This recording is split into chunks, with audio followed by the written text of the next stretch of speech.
Olá, meus irmãos, muita paz para todos, que Jesus nos abençoe.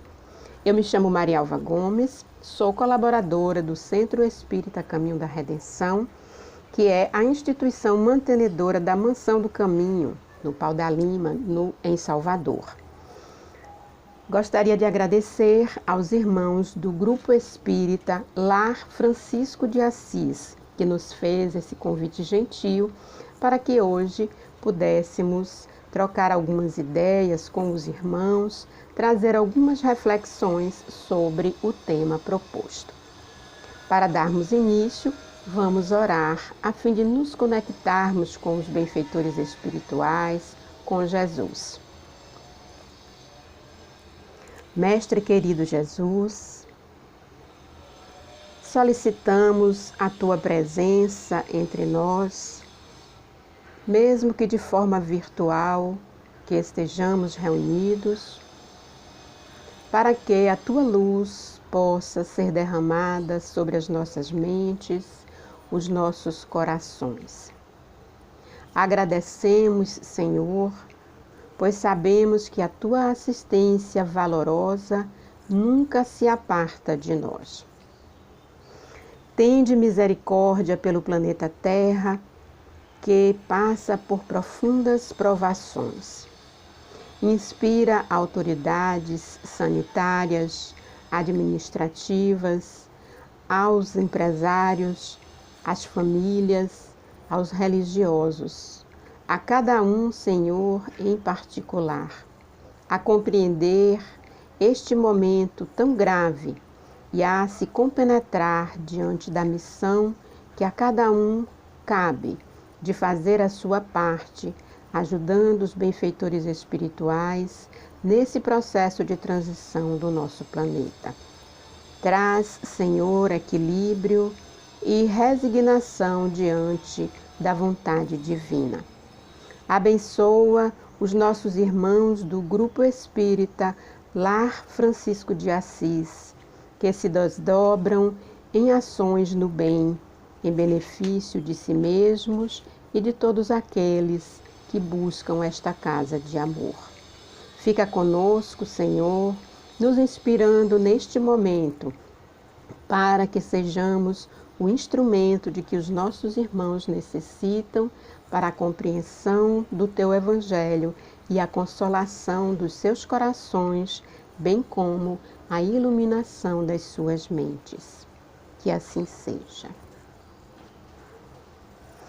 Nos foi solicitada a reflexão em torno da mensagem 101 deste livro, Vinha de Luz, que é de autoria espiritual de Emmanuel, psicografia de Francisco Cândido Xavier.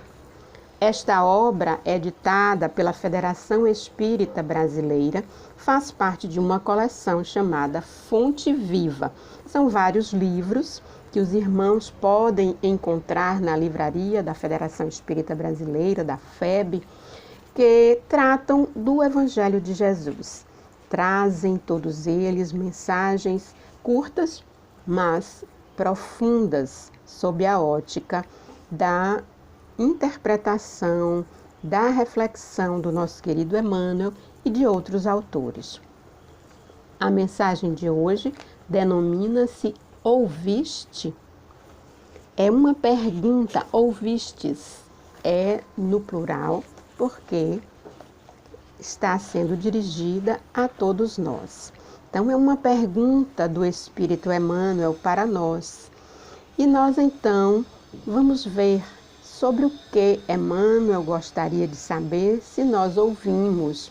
E, obviamente, não deve ser deixado apenas na área da audição, mas também ser colocada na reflexão do nosso dia a dia e, obviamente, no nosso coração, a fim de que essa mensagem crística possa ser colocada em prática, como tudo que Jesus nos ensinou. Ele começa, então, com uma mensagem do Evangelho. Tenho-vos dito estas coisas para que vos não escandalizeis. Jesus. Evangelho de João, capítulo 16, versículo 1. Estas coisas, mas que coisas serão estas que Jesus está nos dizendo e que ele espera que com isso nós não nos escandalizemos? O que ele quer dizer com este escandalizeis?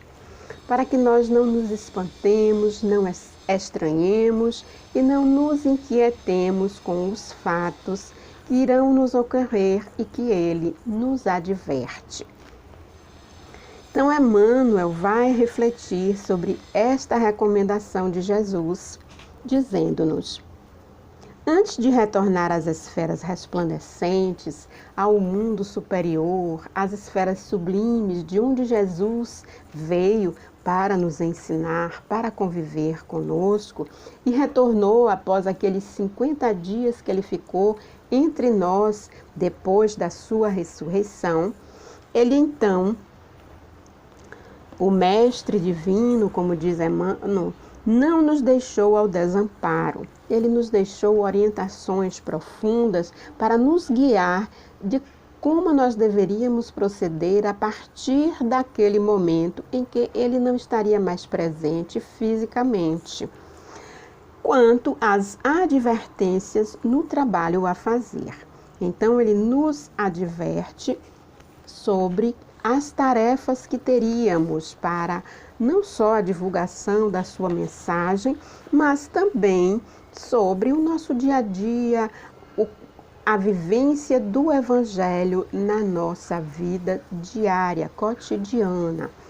Nós vamos encontrar em Boa Nova do Espírito Humberto de Campos uma mensagem denominada Os 500 da Galileia, onde Humberto de Campos relata que Jesus nos deixou ali estas reflexões, estas orientações, e que após essas orientações fala o texto evangélico, o texto bíblico, que ele ascendeu aos céus, deixando aquelas pessoas que Humberto de Campos diz que eram aproximadamente 500 pessoas, preparadas e com a incumbência de, ao longo das reencarnações, ao longo do tempo, reencarnarem-se para manter acesa, manter viva a chama do Evangelho de Jesus, dos seus ensinamentos, das suas orientações. Mas ele, neste sermão, último sermão, ao qual Emmanuel se refere, ele vai nos advertir das dificuldades, dos desafios que enfrentaríamos ao longo dessas existências e que ainda hoje enfrentamos no seio familiar, dentro das casas espíritas, no ambiente de trabalho, no ambiente social como um todo. Sobretudo neste mundo de provas e expiações, em que vive uma experiência muito peculiar agora de transição para o mundo de regeneração. É o momento de arrumar a casa, é o momento de colocar as coisas em ordem. Então, quando nós estamos arrumando a casa, estamos organizando as nossas coisas, há, em primeiro momento, uma certa bagunça, uma certa desordem, e isso pode causar tumultos, pode causar inquietações, mas que Jesus vem sempre ao longo do seu Evangelho nos esclarecendo quanto a isso e também nos orientando para que não nos escandalizemos, não nos inquietemos. Então, prossigamos com a mensagem de Emmanuel. Quando o espírito amadurecido, na compreensão da obra redentora, se entrega ao campo do serviço evangélico, essa obra redentora ela é individual. Eu irei redimir-me das minhas dificuldades, dos meus erros, das minhas quedas, exercitando o Evangelho de Jesus. Mas a minha redenção individual, obviamente, colabora com a redenção do nosso planeta. Então, é o serviço evangélico. Não prescinde das informações prévias do Senhor. Ou seja, quando estamos amadurecidos e nos entregamos ao campo de serviço da obra evangélica, nós não nos esquecemos das recomendações de Jesus. Porque se nos esquecemos dessas recomendações, as dificuldades, os empecilhos, os desafios, as provações, as expiações do dia a dia, elas irão nos abater, elas irão nos tirar da nossa luta em prol do nosso próprio progresso e do progresso do nosso planeta. Então é necessário estar desperto, estar firme neste propósito. É indispensável ouvi-las, ou seja, as recomendações do Cristo, para que se não escandalize no quadro das obrigações comuns. Então aqui Emmanuel já começa a falar não apenas do serviço evangélico, do serviço da pregação, da palavra de Jesus, da frequência à casa religiosa, de estarmos presentes junto a outros companheiros para estudar, para proferir os ensinamentos do Cristo, mas também a prática do Evangelho de Jesus no nosso dia a dia, nas nossas obrigações comuns. Todas aquelas, quando levantamos, arrumamos a cama, tomamos o nosso banho, preparamos o café ou já recebemos o café pronto. Então, no trato com as pessoas, na lida nas nossas obrigações, em tudo isso é necessário evangelizar-nos, praticar o Evangelho de Jesus e nos lembrarmos das recomendações do Cristo, porque ele nos disse um dia que não seria fácil, que no mundo nós teríamos aflições, mas que nós tivéssemos bom ânimo, que ele, que é o exemplo, é o modelo e guia, está lá na questão 625 do Livro dos Espíritos, qual o Espírito mais perfeito que Deus nos ofereceu à humanidade para servir-lhe de guia e modelo. Então, a resposta é simples, Jesus. Então, ele é o nosso modelo. Devemos observar como ele fez, o que ele falou, para podermos segui-lo, nos esforçarmos para fazer da mesma maneira. Há um livro, que é um livro protestante, que é intitulado Em Seus Passos, o que faria Jesus? E que faz uma reflexão em torno exatamente dessa pergunta. E que, por fim, nos sugere isso, que todos os dias, quando nós formos tomar alguma decisão, fazer alguma coisa, nós perguntemos, sobretudo quando é algo muito sério, muito grave, que pode repercutir na nossa vida e na vida alheia. Devemos perguntar, no meu lugar, o que Jesus faria? Se nós pararmos para refletir, ouvir a resposta a essa pergunta, com certeza nós não erraremos nas nossas decisões. Então prossigamos com Emmanuel. Esclareceu-nos a palavra do Mestre que, enquanto perdurasse a dominação da ignorância no mundo, ou seja, enquanto os homens ainda estivessem longe das verdades divinas, aquelas verdades divinas que Jesus nos trouxe, do amor, da fraternidade, do perdão, as ofensas, de amar o inimigo, não ternamente como amamos um amigo, não trazendo o inimigo para dentro da nossa casa, confiando a nossa vida nas mãos daquele inimigo. Não, porque se ele quer nos prejudicar, se ele nos persegue, se ele nos calunia, ele não merece a nossa confiança, mas merece a nossa compaixão, merece as nossas orações e merece que nós devolvamos o mal que ele nos oferece com o bem, porque o bem se multiplica e volta para nós em forma de bem. Os legítimos cultivadores dos princípios da renovação espiritual, e essa renovação espiritual nós já conhecemos porque a doutrina espírita, seguindo os passos do Evangelho de Jesus, nos traz essa autorreflexão, esse autoconhecimento para sabermos quem somos, para sabermos quais são os valores que já cultivamos, a fim de avaliar o teor desses valores, dessas virtudes, aprimorando-as, fortalecendo-as na prática.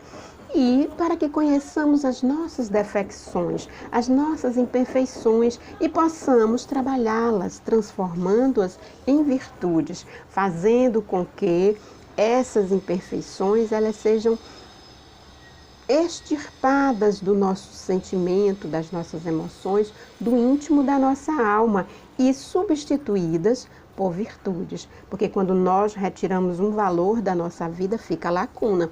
Se nós não cuidamos de preencher aquela lacuna com algo bom e positivo, a ociosidade do pensamento, da reflexão, a ociosidade da ação pode gerar uma nova imperfeição, uma nova defecção, um novo defeito moral.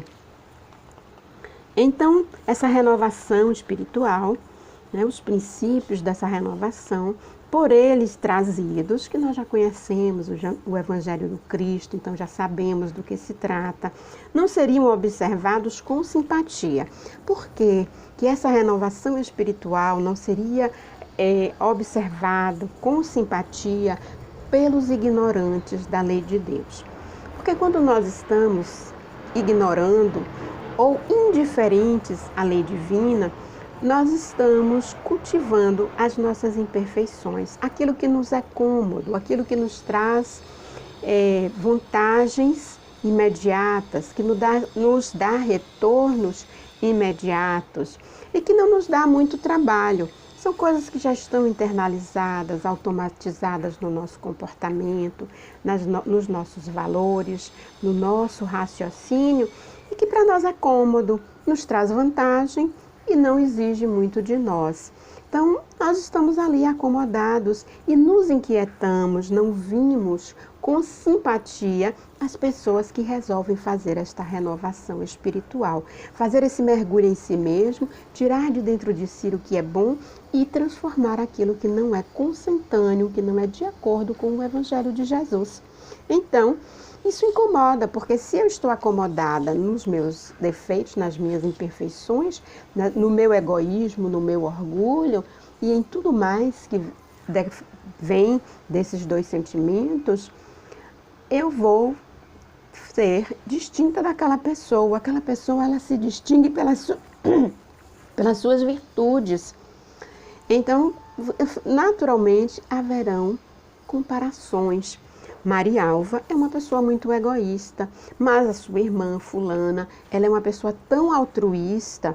Então chega alguém alegre, feliz, bem-humorada num determinado ambiente, porque está de bem com a vida, porque se ama, porque tem por si esse auto-amor, chama atenção. Então as pessoas irão dizer assim, olha como Antônio é uma pessoa de bem com a vida, apesar de todos os seus problemas, de todas as suas dificuldades.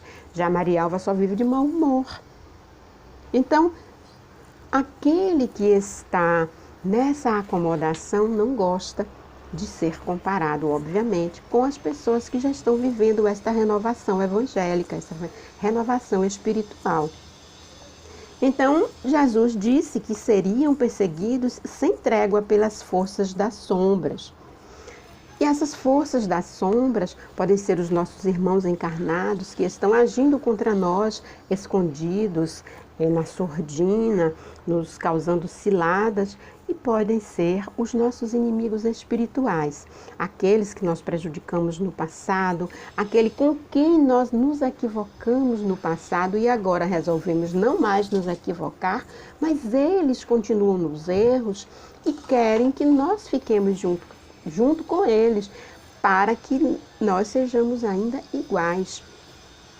Por causa do mesmo raciocínio anterior, nós estamos melhorando, nós estamos crescendo, nós estamos buscando a nossa felicidade e o outro não consegue, então o outro quer que todos fiquem no mesmo patamar. Esses inimigos da sombra também podem ser aqueles que não gostam do bem, que não gostam do espiritismo, ou se somos de outra religião, que não gosta da religião de modo algum, porque as religiões, de um modo geral, elas querem o bem comum, elas querem a melhoria de cada ser, elas querem a renovação espiritual de cada pessoa que segue aquela religião.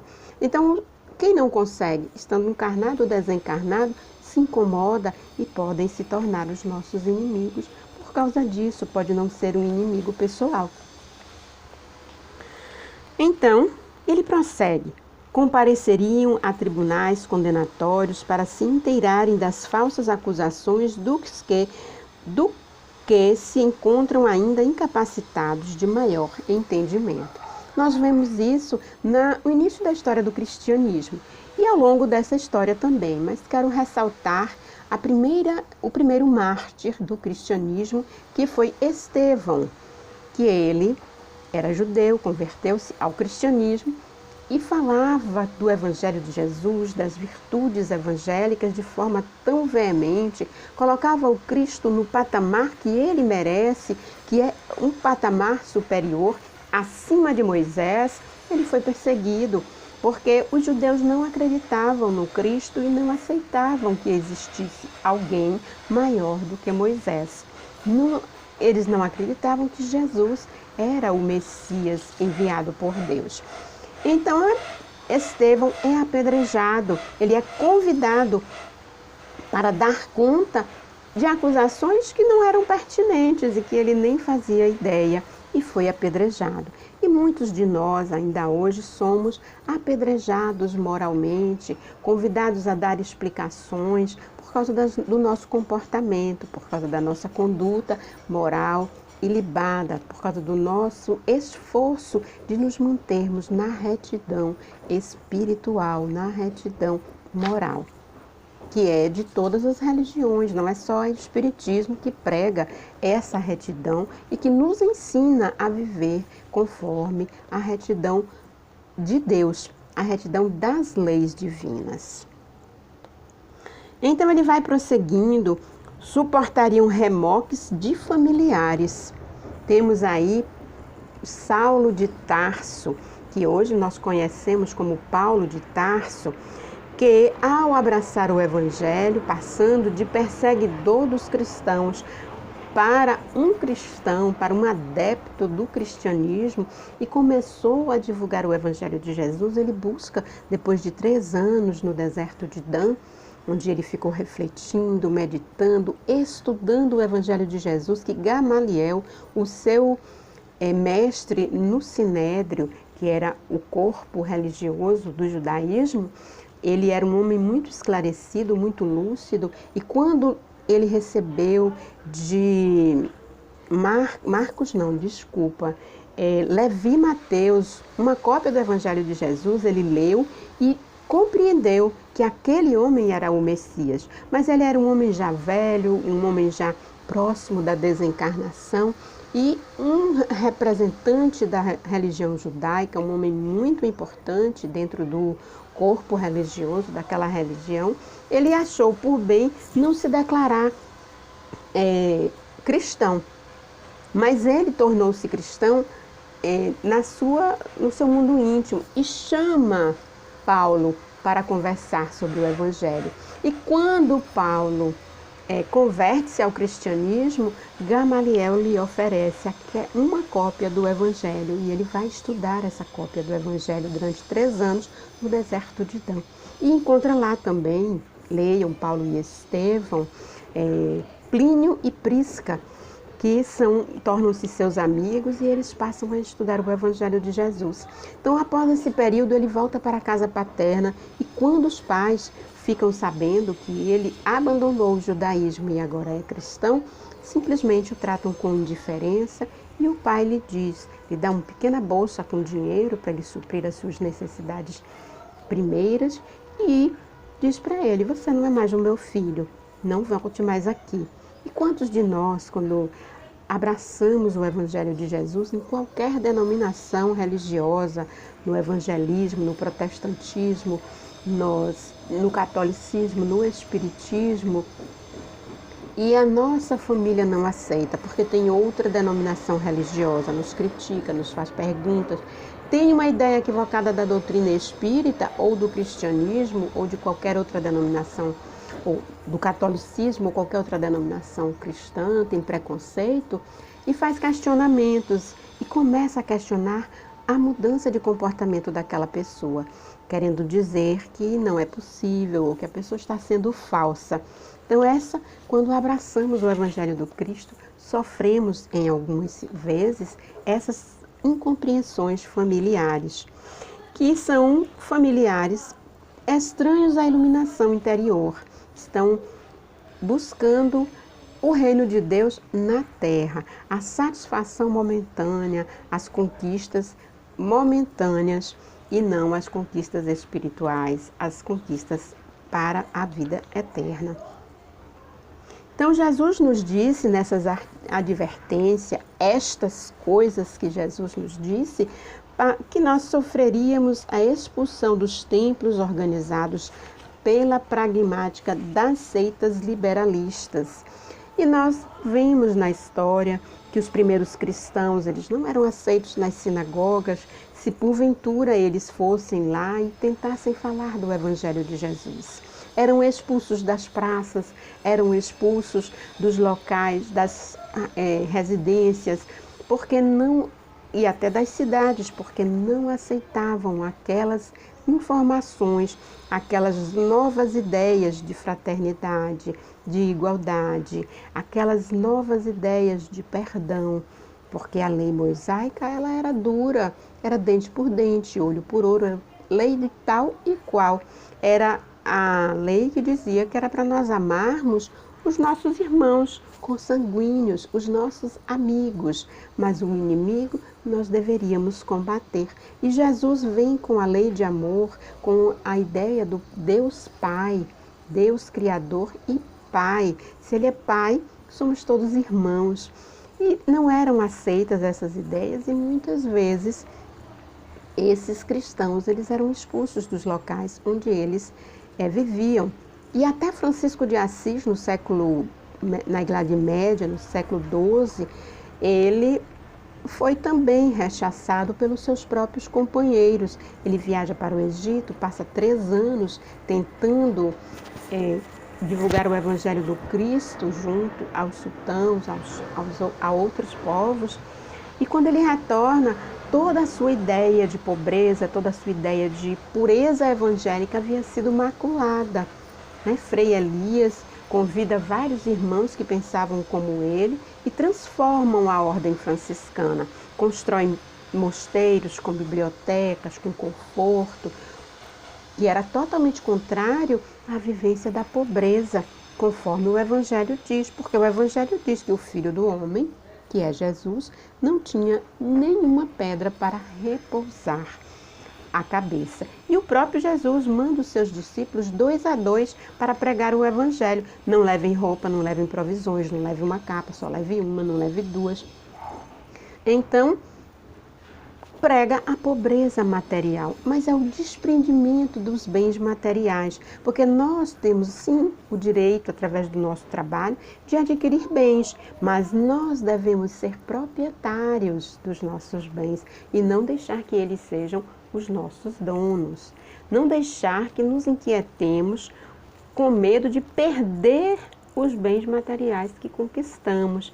Então, Francisco, quando volta do Egito, ele é um estranho naquela aglomeração, aquela agremiação, porque as ideias dele de pureza evangélica, de seguir a Jesus, de ser esposo da irmã pobreza, havia sido transformado e ele não é aceito, obviamente. É colocado para fora da sua própria ordem. E é a irmã Clara que diz para ele: Francisco, a obra não é tua, a obra é de Deus. Segue, vai pregar o Evangelho. E era Francisco de Assis quem dizia que era de fato necessário pregar o Evangelho. Se fosse preciso, usássemos as palavras. Mas que o Evangelho fosse a vivência dos ensinamentos de Jesus. Que fôssemos, como Paulo de Tarso nos recomendou, cartas vivas do Evangelho de Jesus. Que vivêssemos os ensinamentos do Cristo. E Emmanuel fala que nós devemos, em outra mensagem, ter muito cuidado com as nossas atitudes, com as nossas ações, com as nossas falas, porque nós podemos ser o único evangelho que o nosso irmão vai ler. A nossa vida pode ser o único evangelho que o nosso irmão irá ler. Então é necessário viver conforme o evangelho de Jesus. Então, Emmanuel prossegue, que escutariam libelos gratuitos, acusações gratuitas das inteligências voltadas ao escárnio das verdades divinas. E quando o codificador Allan Kardec começou o seu trabalho a escrever os seus livros, através da inspiração dos espíritos nobres, através das psicografias e das orientações do próprio Espírito de verdade, ele recebeu muito escárnio, muita traição, muita crítica, inclusive dos próprios irmãos que se diziam espíritas e que estavam com ele naquela tarefa. Então, foi também perseguido pela incompreensão, porque as verdades divinas, elas exigem um coração puro, exigem uma reflexão livre de preconceitos, livre de atavismos, de valores materiais que foram adquiridos ao longo das nossas muitas reencarnações. Escutariam libelos gratuitos das inteligências voltadas ao escárnio das verdades divinas. Viveriam ao modo de ovelhas pacíficas entre lobos famulentos. Jesus nos dá essa orientação, que se fôssemos como ovelhas em meio aos bodes, às cabras, em meio aos lobos. E também nos dá uma outra orientação, que era para que nós pudéssemos ser prudentes como as serpentes e mansos como as pombas.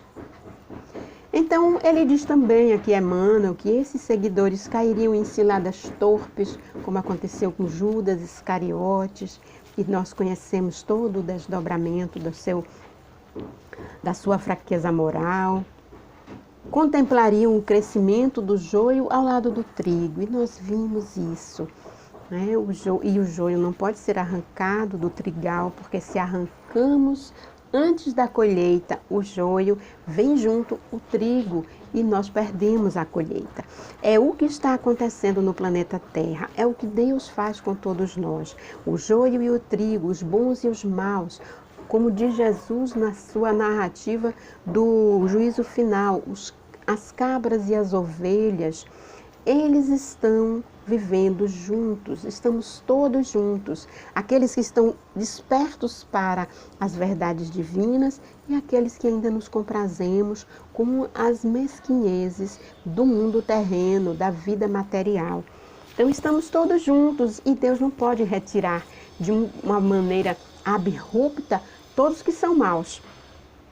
Tem que dar oportunidade para que eles possam recompor-se, para que eles possam refazer as suas vidas. Porque as vidas destas pessoas estão vinculadas à vida de muitos que já estão nesse processo de transformação. Pense se nós víssemos um amigo, um familiar, uma pessoa, um filho, sendo arrebatado, digamos assim, de acordo com a linguagem evangélica, para o fogo dos infernos, como nos sentiríamos? Então a nossa vida seria muito abalada, a nossa emoção, o nosso equilíbrio, e nós teríamos uma outra, iríamos para uma outra direção de salvar aquele ser, esquecendo-nos do todo, porque a nossa missão é voltada para todos, não é voltada para um ser individual. Então, Emmanuel prossegue. E identificariam o progresso efêmero dos ímpios, o efêmero porque ele é material e porque o mal ele é perecível, a materialidade ela fica após o decesso do corpo físico, o corpo morre e nós voltamos em espírito para o mundo verdadeiro, para a pátria verdadeira. Nós não levamos absolutamente nada, nem mesmo o corpo. Levamos os nossos valores, as nossas aquisições morais, os nossos débitos, levamos aquilo que construímos, não levamos mais nada absolutamente. Carregariam consigo a marca da cruz, que é a marca da dor, do sofrimento, da renúncia, da abnegação, da transformação moral, é a marca do bem, a marca do amor, a marca da caridade. Essas são as marcas da cruz, que Jesus nos disse: quem quiser vir após mim, pegue a sua cruz e me siga. Então a cruz é individual e todos para alcançarmos o reino de Deus, para construirmos esse reino de Deus dentro de nós e levarmos conosco onde nós estivermos, é necessário pegar a cruz, essa cruz da provação, essa cruz da expiação. E seguirmos adiante, juntos com o Cristo, felizes sabendo que nós estamos amparados nas mãos de Deus. Experimentariam a incompreensão de muitos, sentiriam solidão nas horas graves. E isso é uma verdade. Quantas vezes nós escolhemos o caminho do bem e não somos seguidos pelos nossos amores, pelas pessoas que queremos bem, que gostaríamos que estivesse conosco. Quantas vezes temos que abandonar o convívio da família, porque eles estão trilhando um caminho que não é aquele que nós gostaríamos de trilhar, que nós não mais desejamos e não nos sentimos bem. E como nós não podemos intervir no livre-arbítrio do outro, precisamos respeitar. E muitas vezes, para respeitar o outro e para não os macularmos, não nos imiscuirmos no mal, temos que nos afastar. E Jesus disse isso, que ele não veio para trazer a união, mas sim a espada, para trazer a divisão, que mãe brigaria com filho, sogra com nora, que filho se voltaria contra pai, que pai seria contra o filho. Mas não no sentido da briga, da discórdia, da falta de amor e de afeto, mas que os ideais seriam diferentes e nesse tocante não se compreenderiam, não estariam caminhando na mesma direção. Então, é o que vimos muitas vezes. Nós queremos trilhar o caminho do Evangelho e as pessoas que amamos, as pessoas que queremos bem, ainda não despertaram para essas verdades. E Emmanuel prossegue: veriam de perto a calúnia, a pedrada, a ingratidão. O Mestre Divino, pois, não deixou os companheiros continuadores desavisados. Então, ele aqui volta a falar sobre essa advertência do Cristo, estas coisas. Então, essa advertência são as coisas que nos aconteceriam, os desafios, as necessidades que passaríamos, a solidão, a ingratidão, as traições e muitas outras coisas, porque escolhemos o Evangelho do Cristo, que ainda não é a opção primordial da maioria dos seres encarnados na Terra. Mas, dentro de algum tempo, que esse tempo vai depender muito de nós, o Evangelho de Jesus, o amor, a fraternidade, a paz, os sentimentos nobres, o desejo do bem, a caridade prevalecerá entre nós. É para isso que estamos rumando para o mundo de regeneração. E esse mundo é um mundo onde prevalece o bem. Emmanuel então prossegue: não ofereceria nenhum aprendiz na terra a coroa de rosas sem espinhos. E nós já falamos disso com outras palavras. Prometeu-lhes luta edificante, trabalho educativo, situações retificadoras que nos são oferecidas diariamente para o nosso progresso, para o nosso melhoramento, para que nós nos tornemos cartas vivas do Evangelho, sejamos exemplo do bem, exemplo do bom proceder. Ensejos de iluminação e todos os dias temos, através da prece, da reflexão, uma palestra, um livro bom, uma mensagem, uma conversa edificante, a mão estendida a alguém, uma ação no bem. Tudo isso são ensejos de iluminação. Pela grandeza do sacrifício que produz elevação e do espírito de serviço que estabelece luz e paz. É a paz da consciência do dever cumprido. É a iluminação pelo bem, pela caridade, pela abnegação, pela entrega, pela consciência desperta. Então, tudo isso nos traz paz e nos traz luz para a nossa existência. Saímos das sombras para a luz do Evangelho do Cristo. E ele então finaliza dizendo que é importante, desse modo, para quantos amadureceram os raciocínios na luta terrestre, no processo de evolução, nas várias reencarnações, a viva recordação das advertências do Cristo, no setor da edificação evangélica, para que se não escandalizem nos testemunhos difíceis do plano individual. Então a lição é individual, é para cada um de nós. E para que nós não nos escandalizemos, não nos choquemos, não nos abatamos diante das provas, diante das lutas que a vida nos oferece, sobretudo quando fazemos a opção pelo Evangelho de Jesus. Então, meus irmãos, que elevemos o nosso pensamento a Deus, que elevemos as nossas preces, as nossas reflexões, as nossas meditações, a fim de que possamos sintonizar com o bem, sintonizar com os benfeitores espirituais que não cessam de nos ajudar e que não cessam de nos convidar a essa renovação e a essa prática do bem, da caridade, porque, como nos diz o codificador no Evangelho segundo o Espiritismo, fora da caridade não há salvação. E em todo o Evangelho de Jesus, ele nos demonstra que a caridade é a condição precípua, é a única condição para que nós possamos construir o reino de Deus dentro do nosso coração.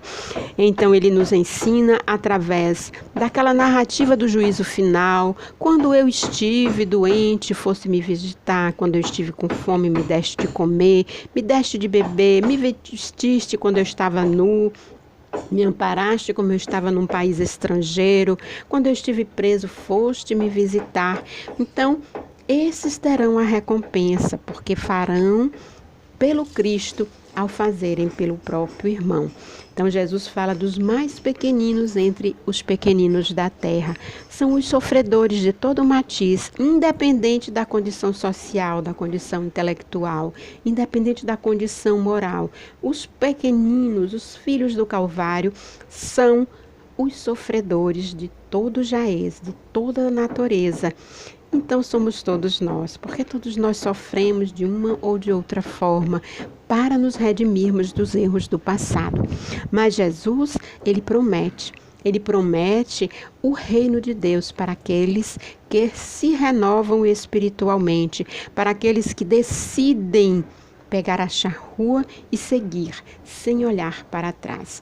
A charrua do trabalho no bem, da caridade, da perseverança no bem, apesar de todas as adversidades da vida. Então Jesus, ele está nos chamando há muitos e muitos séculos. E ele está nos aguardando e vai nos aguardar eternamente. Mas nós esperamos que eu e que você não se demore na decisão. E que Jesus nos abençoe agora e sempre. Vamos orar para agradecer ao Mestre querido pela oportunidade da reflexão. Divino amigo, agradecemos, Senhor, porque sabemos que Tu guias as nossas vidas em todas as nossas atividades. Se fazemos as escolhas equivocadas, é porque ainda não aprendemos que o amor, a fraternidade, o bem, a caridade é o único caminho que nos conduz à felicidade. Ajuda-nos, Senhor, a despertar, a não titubear diante das nossas decisões rumo à perfeição. Que as nossas mentes e os nossos corações estejam vibrando no mesmo diapasão do Teu Evangelho, que é o diapasão do amor, que é a conexão com Deus, que é a conexão com a nossa perfeição. Abençoa o nosso planeta, Senhor. Abençoa os irmãos do Grupo Espírita Lar Francisco de Assis e todos os seres humanos que estão na Terra, todos os seres espirituais que pululam diante de nós, em torno do nosso planeta. Fica, Mestre, conosco em nossos corações, em nossas mentes, para que os nossos pensamentos e os nossos sentimentos se transformem em ações no bem. E que assim seja.